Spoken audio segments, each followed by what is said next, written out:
I'm Robert Brune from DC Media Group, and I'm here with Reverend Yearwood of Hip Hop Caucus, and we're here for Reject and Protect here at the White House in Washington, D.C. So, what's going on here today?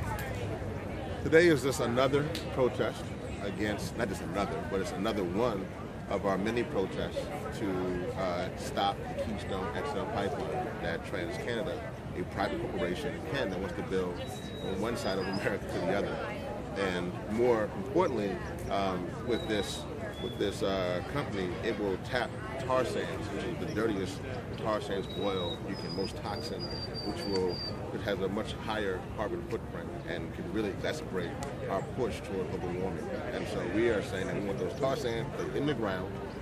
So we want to reject the Keystone XL pipeline, and then to protect where that pipeline will go through. And so many of the breadbasket of our country, from Nebraska throughout that middle part of our country, to say, hey, let's protect our water, let's protect our air, let's protect our farms and our ranchers, let's protect our country. Let's transition from fossil fuels to clean energy, so we can move forward in that regard and reject the Keystone XL pipeline. Okay.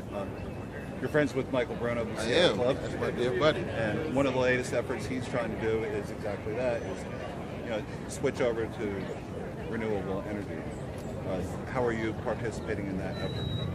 Well, Michael Brune is a dear friend of mine. I mean, I just don't say that because we're just friends or partners, but we're actually very close.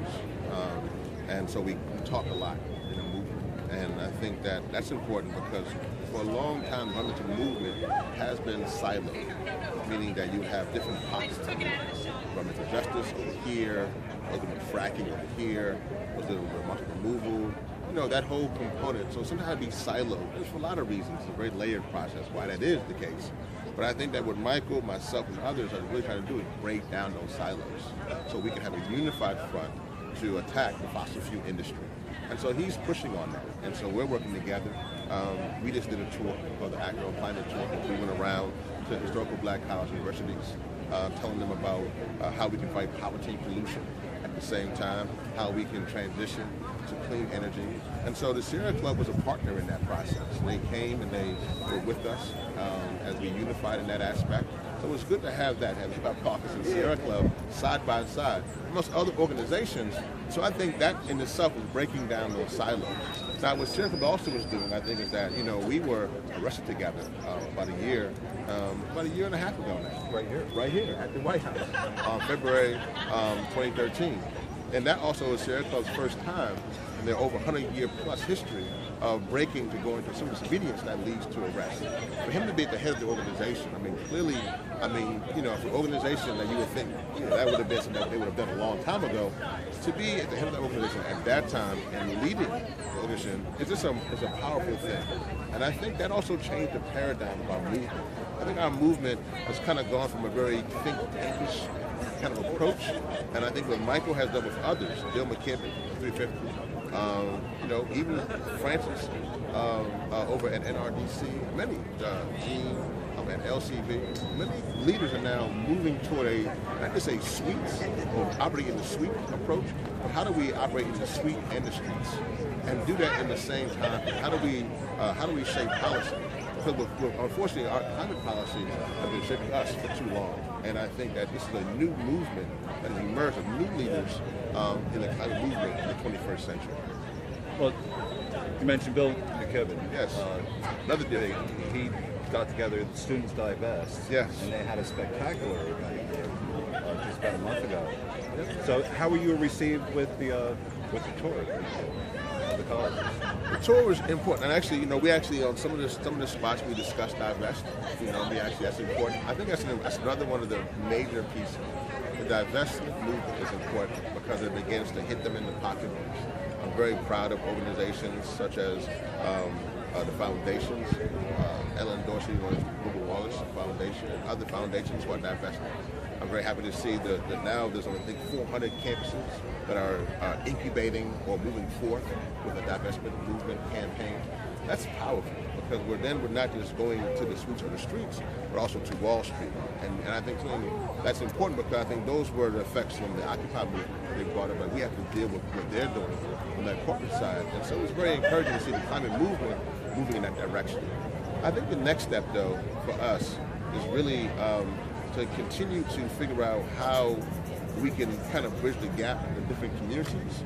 What I mean by that, there are a lot of still communities of color who, when they hear climate change, aren't understanding that that's their issue, so to speak. They think it's not at the top of the list. When you explain it regarding the pollution, the toxins, the landfills, the power plants, the coash, all those things, they recognize that literally the high risk of asthma, the high risk of cancer in their communities, and they recognize the same pollution is what's causing climate change, they're outraged. And so the tour we just had, the Act on Climate Tour, did just that.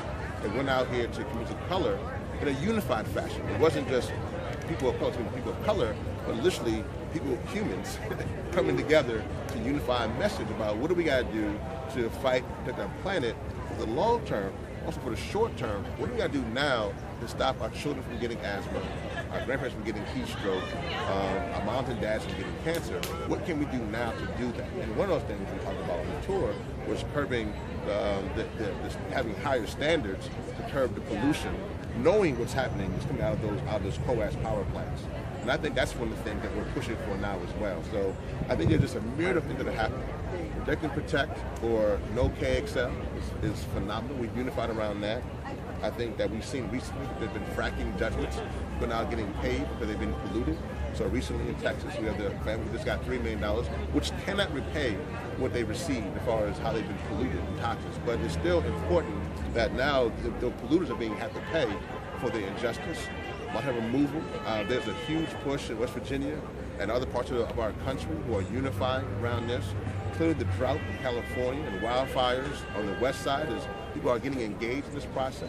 And I think that definitely what we're doing now from divestment and also how we're fighting to make sure we have standards in regards to power plants, all these things coming together are unifying a movement to push for that we can truly stop global warming, and most importantly, we can transition from fossil fuels to clean energy. Thank you so much. Thank you, brother. I appreciate you.